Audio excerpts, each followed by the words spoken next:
Okay, so let's start. Let's start the demo. We have chosen AutoIt for the demo. AutoIt is a scripting language for Windows automation task. It has a check for an update feature, so let's try updating it and see what happens. First, checking for an update. There is an available update. Downloading. Boom, game over. Okay? Let's take a look at Bitton and see what happened. As we can see, the mid Wi-Fi vertex, after an attack, after an attack, the mid Wi-Fi vertex has changed from blue to red, indicating us a successful attack took place in mid Wi-Fi access point, and also a green vertex was added with the attacked computer IP and the trigger domain name. Okay, let's close Bitton. Okay. After attacking AutoIt, let's build a new attack from scratch on a new target. Target is a Dreamsoft PDF to Word Converter application. The version is 2.1.01, which is the latest version. Before that, I'll just have to show you the database. Bitton has, in order to build some new attacks, we must use Bitton database. Bitton has a database. Sorry.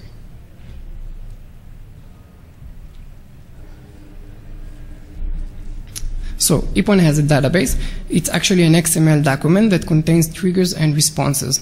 Here we can see the 200 OK attack and the 302 redirection attack as we talked before. Here we can see the target name. We need to fill the target name. We need to fill the domain name, the path, the attack type, which is 200 OK, and the method is get. Because we are using 200 OK attack, we will also have to add the response. In 302 redirection attack, we do need to fill the domain name, the path, the attack type, which is 302, and the method is get.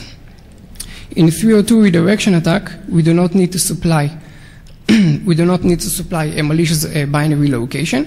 Bitton gets it as a CLI parameter. Here we can see the script for running Bitton. Running Bitton with the -W for the wireless, the -I for the interface. The target's XML is the database. The -U, is for the malicious location binary, which in this case, this is the Apache server running on my computer. Okay, so let's run Wireshark.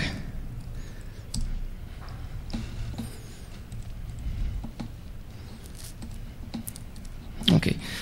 This is the new target. Let's analyze how it's doing the update.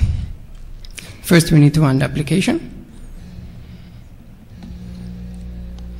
Checking for an update. Okay, we can see that the application shows us that there is no unavailable update. We are using the latest version. Not surprising. Let's take a look at Wireshark to get a better understanding. Let's filter it with HTTP request filter. Here we can see the entire session between the application and the server and the update server. We can see that the application went to cbsadreamsoft.com to go PHP. We can see that it sent its version 2.1.01, which is, as I said, the latest version, as a URI parameter.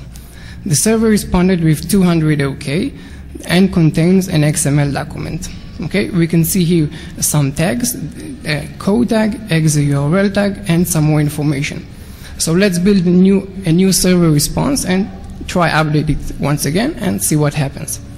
We will have to use again the templates. So we will take the 200 OK template. Let's put the name.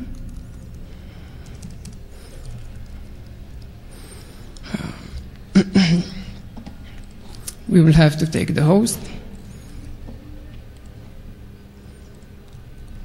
We will have to take the path to the binary, which is go PHP. The attack type is 200 OK, and because it's 200 OK, again we will have to use the response. Just copy the server original response and put it here. Because the server responded with a document which is an XML format, we will have to use the C data. Let's change the code tag from code tag value from 1 to 2, and let's put in here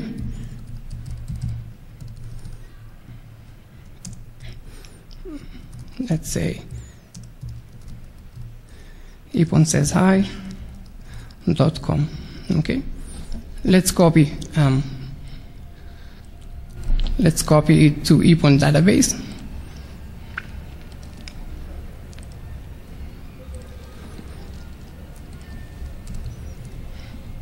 Okay, so what we have here, we have a target name, which is DEFCON. The domain name is cbsadreamsoft.com. Go PHP. The attack type is 200 OK. The method is get, and this is the server response. Okay, the code tag is 2 and malicious location. Let's save it. Let's run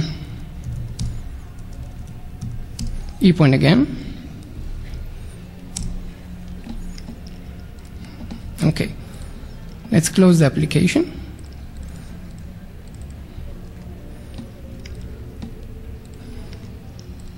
Checking for an update. Okay, we can see that now the application thinks that it needs to do the update. There is an available update and you need to download it from eponsayshi.com. Do you want to do the update? I don't. So let's close the application. We can see a new vertex was added. Let's close epon once again.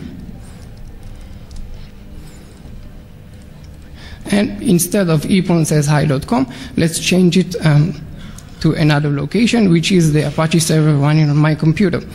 So we will have to take this. Okay, in this case, this is the same target. Let's copy it to epon database. Okay, so the target name is adreamsoft PDF to word converter. The domain name, as I said, 200 OK. The method is get. Again, we change the code from 1 to 2 for newer version. And here there is a function, get malicious URL, that tells epon to take the malicious binary from my Apache server. Let's save it. Let's run epon once again. Let's run the application. Checking for an update. There is an available update from here. Downloading, boom, game over. Okay. If we will go to the CLI mode, again, as we can see, the merge Wi-Fi vertex has changed and a new vertex, the green one, was added with the attacked computer IP. If we will go to the CLI mode, here we can see the two packets that were sent, as we talked about, the one-shot, one-kill concept. We can see here the 200 OK. Here you can see the L3 layer. You can see here the L4 layer with the fin, the push, and the hack. This is the 200 OK response that we have supplied PDF to word converter application. And that's it. Let's go back to Itzik. Okay, so what we saw here was a demo, and we also saw a little bit of hands-on. As you can see, it's quite simple to take this application, this everyday application, and examine how they're working. As you can see, a target can have multiple responses. Depends on how complex the dialect can be. Multiple 200 OK, multiple 302 if required. One of the things that the one-shot, one-kill concept does by supplying the fin flag to the L4 is the ability to break down pipelines. Actually, most of the clients, after receiving a packet with a fin, will disconnect from the server and take the new request on a new socket and a new connection. This actually breaks down the entire session into server response type of thing, which makes it quite easier for us to handle. So again, if there's a complex dialect, it's nothing to worry about. Just a couple of words about epon itself. It's basically a Python script using Skippy, as a fundamental library for injecting. As Tomer said before, there is the -w for the Wi-Fi, but it's also applicable to be performed on a LAN environment thanks to the R poisoning. So again, it's quite flexible application. The database itself, hold up 1 second, I'll just open up real quick. Oh, yeah, sure. The database itself is a little template engine. Sorry, as Tomer says, you can actually code and insert a new type of things in it. As you can see, the Python actually respects the macro between the percentage, and it's actually invoking a real Python language.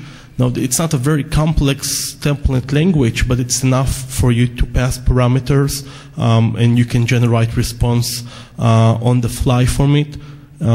Wait, let's just, Tomer, can you show us the Notepad++ one example? Yeah, no problem.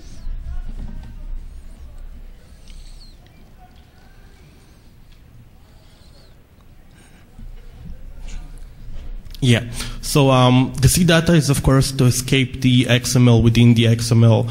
But as you can see here, we actually compete. We're actually accessing the hash table, which the application performs as let's say, the fundamental principle. The HTTP request just simply breaks down every parameters in the request. So you can see that the increased version is basically taking the actual value of the version. As to remind you that hold up a minute, where's the presentation went? Oh yeah. The .NET++ actually has been kind enough to actually send its own version. So if we want to be actually precise and not just to throw some random figures, it is possible, as you can see, the 4.902. So except we're basically increasing it by 1, making sure it's always will trigger an update. And as you can see, the location in the XML is also a function in the EPON code. It's quite flexible. We try to tweak it as generic as possible, so you can extend it to support new functions, new generation of content, and even new protocols if you will encounter. Okay, so let's continue with the presentation and talk about the most obvious obstacle that most people think when they hear about HTTP is, what about SSL? Well, yeah, SSL can update you better, but there's a couple of drawbacks when using SSL. First of all, it's quite expensive for a resource. You cannot use SSL to transfer gigs of downloads. And then again, since most of the vendors presume, if you can try to remember, most of the update application don't actually give you the entire look. You don't see the golden lock. So the vendors allow themselves to fool around with SSL and to provide you only a sense of security instead of a real security. Here you can see some interesting example that we came across of vendors using SSL to update, but only to say so. You can see some cheap solutions like update with self-signed certificate. Yeah, that's going to help. We even saw one application which was quite interesting. It accepted third-party certificate and didn't actually give a damn about the host name. Just wanted to have some certificate. Again, very interesting solution. The result is basically, even though it's conducted through SSL and everything's supposed to be kosher, it's not. We don't support it in EPON as it is, but it won't be so hard to implement to counter this cheap SSL solution. Another attack that me and Tomer came up with, is a little bit on theoretical side here, is that we actually saw that there is no minimum for the cipher suit strength in SSL. I mean, browsers do support some sort of a minimum set for SSL, but this application actually will agree for anything, and they will also agree for a null cipher. Now, it is possible to raise condition the SSL handshake, basically give the server the idea that the client has only a null cipher to offer, and make the server believe the server offers to the client a null cipher. The result will be a legitimate SSL connection negotiated on null cipher. So it's actually doesn't do anything productive.